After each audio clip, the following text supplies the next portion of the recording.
Well, to tell us more, we're delighted to be joined now by journalist and author and friend of the programme, Nelson Aspen, live from New York. Good to see you as always, Nelson. And what a week it has been in the US with Hurricane Milton.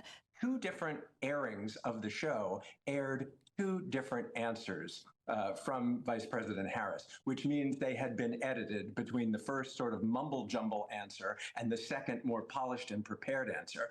That sent Donald Trump into a frenzy because when he had appeared on the same show, there were calls to release the transcripts of the full unedited interview, which they did. Now he wants to see the full unedited transcripts of her interview, and they have not as yet given it. 13,000 plus of those migrants and people that have come across the border illegally are convicted murderers, and almost 16,000 are convicted rapists and sex criminals. So these are the people that are coming across the border, and of course, the Republicans are seizing on those numbers. Nelson, those numbers are crazy.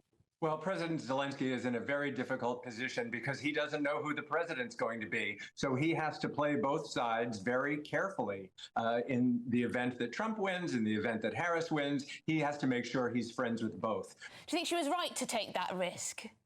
Absolutely. It was indeed a risk, but good for her to appear in a venue where she at least seemed like a statesperson, as opposed to going on a chit-chat show and drinking a beer and talking about what she cooks. I mean, it was nice to see her in a more serious role, even though, as you said, at times she was very short on detail. She tried to stress that this would not be a continuation of the Joe Biden presidency if she were to be elected to the office, and that she would represent a new generation of leadership. However, she did remain short on detail, and now with less than 3 weeks to go before election night, she realizes she has to get out there and address some of these issues, even if she didn't quite accomplish that in this very testy exchange last night. Saying, I've got my ballot, I'm going to go vote today, and follow that with an enormous martini.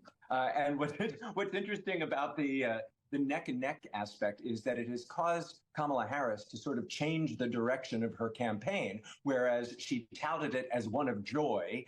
It has taken a very nasty turn, and she's hauling out the words like fascist, unhinged, unstable, threat to democracy. And you can say a lot of things about Donald Trump, but one thing you cannot question is his vitality. That man has the energy and the stamina and the fortitude of an army. Kamala Harris supporters shout it from the rooftops that they're voting for Kamala.